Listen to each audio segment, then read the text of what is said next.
Hello, Rob from Retro Dodo here. So some of you might have noticed that a few days ago now our review of the Anbernic RG556 went live and was very swiftly taken back down again. The reason for this is that I actually made quite a lot of major mistakes in that original video, saying that things were issues when actually they were quite easily fixable within the settings on the device. So what you're about to watch is a re-review of the RG556 where I'm going to go through the things that I encountered in that original video, explain how to fix them, and also explain why I got so much wrong in the first place. I do also want to just say sorry about that previous video because quite clearly it wasn't up to our standard and I just got so much wrong that it's absolutely ridiculous. But without further ado, let's crack on with this re-review. The Anbernic RG556 is a horizontally orientated Android-based handheld which retails for $184.99 but is currently available with a $10 discount if you choose to pre-purchase it ahead of its release date in March, with the official website stating that the device will start shipping on the 5th. For full disclosure, we were provided with a review unit ahead of its public release, so thanks to Anbernic for arranging that. The RG556 is positioned as a competitor to the Retroid Pocket 4 line of handhelds, with it sitting in the middle of the base model and the Pro model in terms of both cost and power, and this might make it a pretty attractive alternative to what Retroid are offering. Looking more closely at the specs, we've got a Unisoc T820 CPU, Mali G57 GPU, 8 gigs of RAM and 128 gigs of internal storage. It also has built-in Wi-Fi and Bluetooth and features a 5500 mAh battery, giving you around 8 hours of average use. Looking at the display, we've got a 16:9 aspect ratio with a resolution of 1920x1080. It's also an AMOLED screen that's 5.48 inches in size, and of course we've also got touch functionality which makes it easier to navigate menus. Now this brings me on to the first thing I want to address from the previous review.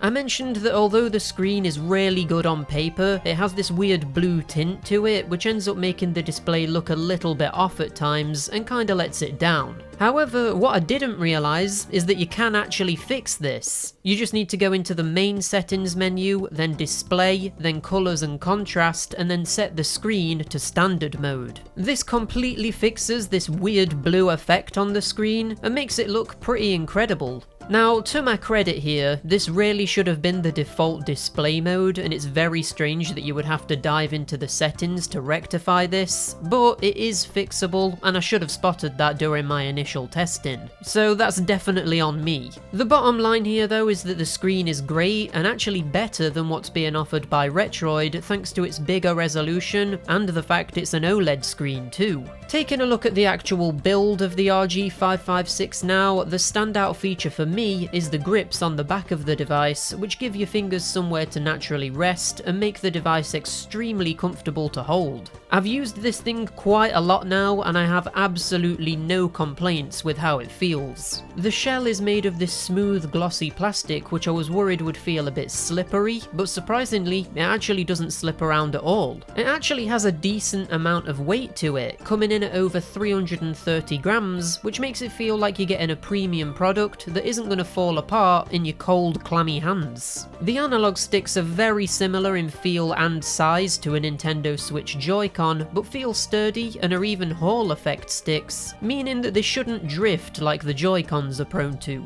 The action buttons offer a good amount of resistance and don't wobble in the shell, and the D-pad is quite good too. It is very slightly loose, which could result in false diagonals, but from my testing, this wasn't a common issue at all. Something which adds a degree of spectacle to the device is the fact that there's LED lights around the analog sticks, and this is where we hit the second mistake of the previous video. I was saying how it's annoying how you can't dim these, but actually, you can. You just have to go to the Android quick settings, scroll across to the ambient light option, and instead of tapping it like I was doing, you simply hold it and it opens up the advanced options where you can not only dim the lights, but give it a fancy breathing effect too. Now this mistake was just down to me clearly being inexperienced with Android, despite the fact that I literally have an Android phone that I use every single day. Maybe I'm just an idiot, but I had absolutely no idea that you could hold these quick settings to go to a more advanced menu. So yeah, I definitely ended up learning something there. Thanks to everybody that pointed that out to me in the comments of the last video.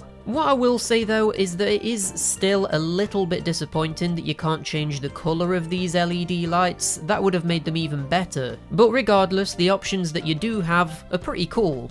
Other than that though, you've got all of the standard stuff like function buttons for menu navigation, start and select, the volume buttons on top of the device, and then next to those you've got the power button which can be tapped to enter sleep mode. The shoulder and trigger buttons are really good on here too. The L1 and R1 buttons are big enough that your fingers can rest on them and press them with ease, and the triggers have the perfect amount of travel to them, being satisfying to press but not going too far back that it feels like you're constantly slipping off of them. The R1 and L1 buttons are a bit clicky though, which could be annoying if you are playing a game which uses them a lot. Trust me, you don't want to be in bed with someone playing Crash Team Racing on this thing. But now we should probably tackle the biggest thing that I got wrong in the last video, which is where I went off on one about how the L2 and R2 triggers are supposed to be analog but weren't on my device, and I complained about this for ages. But it turns out that you just need to activate the analog triggers in the menu by turning the Xbox mode on.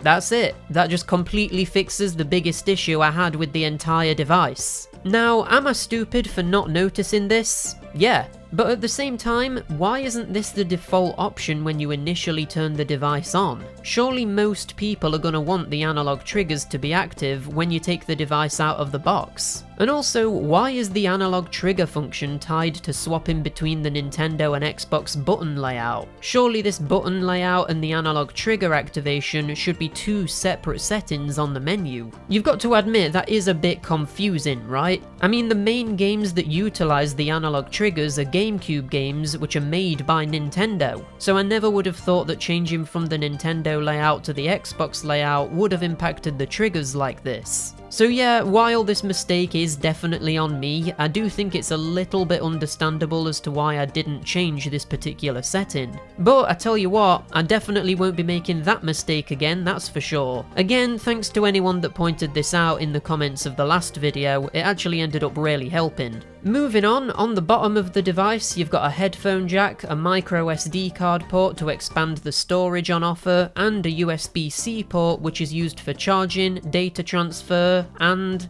yes, it does actually support video output. Once again, in my last video, I said that the video output wasn't working, and I even went as far as to explicitly put people off of getting this if they wanted a device that can output to an external display. Yeah, it turns out that it was just that my adapter wasn't compatible with the RG556, and using a recommendation by Russ from Retro Game Core, I got this Anker USB-C to HDMI adapter, and it immediately worked, making me look even more like an absolute buffoon than I already do at this point. Now look, should I have tested another USB to HDMI adapter before straight up saying it doesn't work? Yeah, I probably should. However, this USB dock, which by the way works perfectly with my Steam Deck, does specifically state on the Amazon page that it works with any device. It literally says right here, universal compatibility. So I just took them at the word when I probably shouldn't have. But look, the good news is that because the video output on the RG556 does work, it basically means that you've got a whole portable console that you can take around with you. By connecting Bluetooth controllers to the device, you can even play multiplayer games too, and this dramatically increases the versatility of the device. So at the end of the day, even if I got a lot of things wrong, this is all very good news. Okay, so I think we're finally at the stage where I've rectified all of the mistakes I made in the previous video. So now I want to move over to the software on the RG556, and this is an area where I think there's still quite a lot of problems. The front end that this device comes preloaded with is called RG Launcher, and in my opinion, this is the main thing that lets the device down.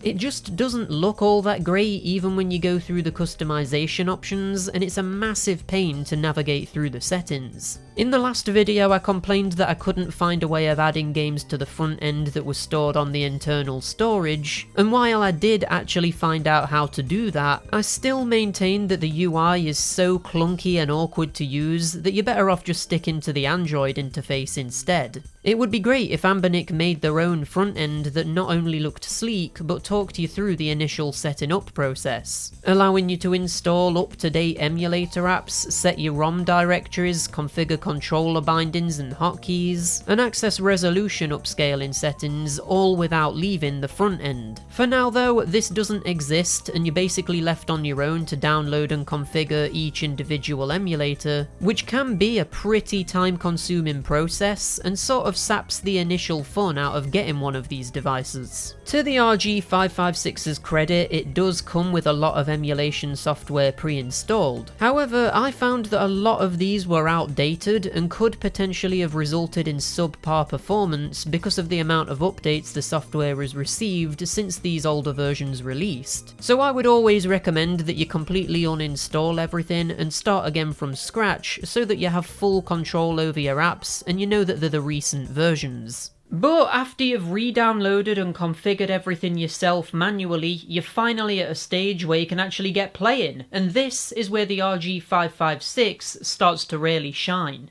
Any classic or early 3D systems are going to play absolutely perfectly on this device. So anything from the Atari 2600, NES, SNES, N64, PS1, Dreamcast, or any similarly powered consoles are going to run like a dream and even be upscaled without impacting performance. Crash Team Racing on the PS1 is running through the standalone DuckStation emulator here with a 5x upscale to make it 1080p, and as you can see, it's absolutely flawless. Similarly, Super Mario 64 on the Nintendo 64 is running through the M64 Plus FZ emulator at a resolution of 1440 by 1080 and looks stunning, while also performing with literally no issues. Dreamcast is running through Redream at a resolution of 1920 by 1440, and once again, as you'd probably expect by now, it runs perfectly.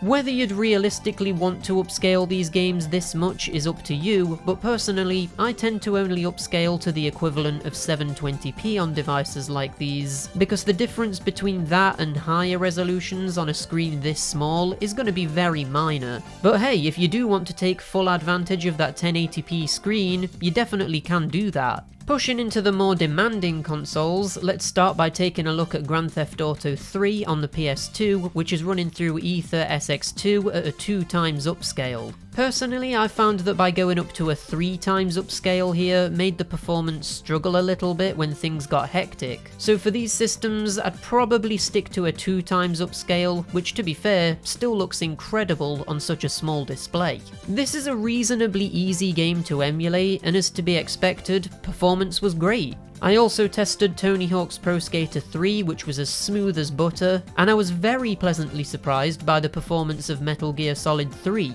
This is one of the more demanding PS2 games, which this device ran amazingly. I expected to get at least minimal frame rate dips here, but it was perfect. The only game I tested which did struggle a tiny bit, but not to the point where it was game breaking at all, was Ratchet & Clank, where it did start to chug in certain areas. However, it quickly corrected itself and it never got to a point where it was unplayable. GameCube emulation is a similar story. For this I'm using the Dolphin emulator and found that upscaling to 1080p was a bit too much to handle. So going to 720p, which is a 2x upscale, seemed to be the sweet spot, and most games looked and performed amazingly. Super Mario Sunshine was a blast, and thanks to the analog triggers, which, yes, are actually analog, you can move around and use FLUDD at the same time. Mario Kart Double Dash was also perfect, and Super Monkey Ball ran great too. Admittedly, this did struggle with slightly more dynamic stages at first, but once the shaders cached, it sort of caught up with itself and performance was great. The only game I tested that didn't run very well was F-Zero GX. Even with the dual core mode enabled and the resolution set to native, it was running at a frame rate of around 40 or below most of the time, which results in it being practically unplayable. This is a very intense game though, and I would imagine that the vast majority of the GameCube library would be perfect here. Wii emulation is quite similar to GameCube in the way that it uses the same emulator, but here I actually found that a 2x upscale was a little bit too much to handle in Mario Kart Wii, and I actually had to go down to a native resolution. By doing that though, the performance was amazing, and it still looked great too because the native resolution of the Wii isn't bad by default anyway. The more demanding portable systems like the PSP and 3DS also run impressively well. Going straight into the deep end with God of War Ghost of Sparta running in the PPSSPP emulator at a 2x resolution, the frame rate was impressively stable, and less demanding games like Daxter could even be bumped up to a 3x upscale with no impact on performance. What's great about this particular system too is that it fully utilises the widescreen aspect ratio of the RG556 and fills the entire screen, making this an awesome option if you're looking to play a lot of PSP stuff. Now maybe I could be doing something wrong here, at this point I really wouldn't be surprised, but 3DS seemed to be a bit more difficult to set up. Using the standard version of Citra or even Citra Enhanced seemed to result in games being absolutely unplayable. The frame rates were so bad that there's just no way you'd be able to put up with it. Like I say, it really wouldn't surprise me at this point if there was some kind of setting I'm missing that would just instantly fix this, but for now I've been using a version of Citra called Citra MMJ, which is more aimed at pure performance. I was getting pretty much perfect frame rates here, with the only downside being that certain textures seemed to not be loading right. In certain games this is pretty much unnoticeable, but in others it's fairly distracting. But if you can get over that, 3DS is actually really playable here. Because of the screen being fairly large, horizontally orientated, and having touch capabilities, it actually makes it ideal for emulating these dual screen devices. Now I don't usually test Switch emulation because quite frankly a lot of these handheld devices just wouldn't be powerful enough to run Switch games, but just to be extra thorough here, I tested it out with Cuphead, and to my surprise, it was actually extremely playable. Now bear in mind that this is a fairly lightweight game and it was dropping frames here and there, so it's not a perfect experience by any means. But any smaller, less demanding titles might actually be fully playable on this. Just don't go in expecting to play Tears of the Kingdom or anything like that, because that just straight up won't be possible. But after all of this testing, the question remains, would I actually recommend the RG556 for its retro game emulation potential?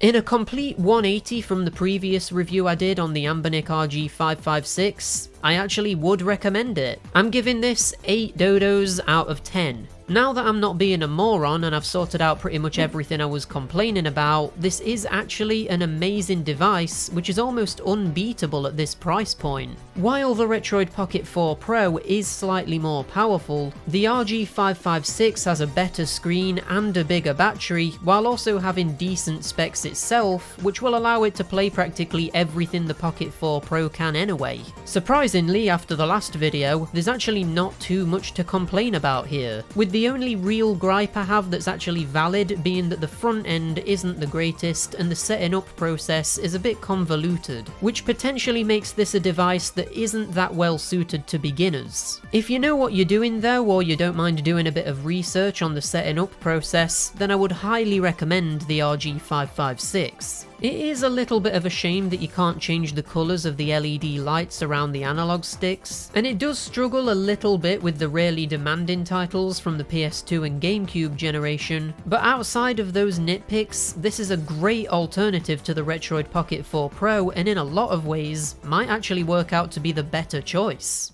But there we go, those are my thoughts on the RG556. That was a bit of a turnaround from the previous video, wasn't it? To be honest, this whole situation that happened with the previous video has actually taught me quite a lot about these Android devices, and I've definitely learned something here. Next time I'm looking at one of these devices, I'm definitely not going to be as quick to judge, that's for sure. But anyway, enough about that. What do you think to the Anbernic RG556? Do you like the look of it, and are you excited for all of these new handhelds coming out that are more capable of playing PS2 and GameCube games? Let me know. I hope you enjoyed the video this time around, and if you did, give it a like and subscribe for more retro shizzle coming to your screens very soon. For now though, I've been Rob from Retro Dodo, and I'll see you in the next one.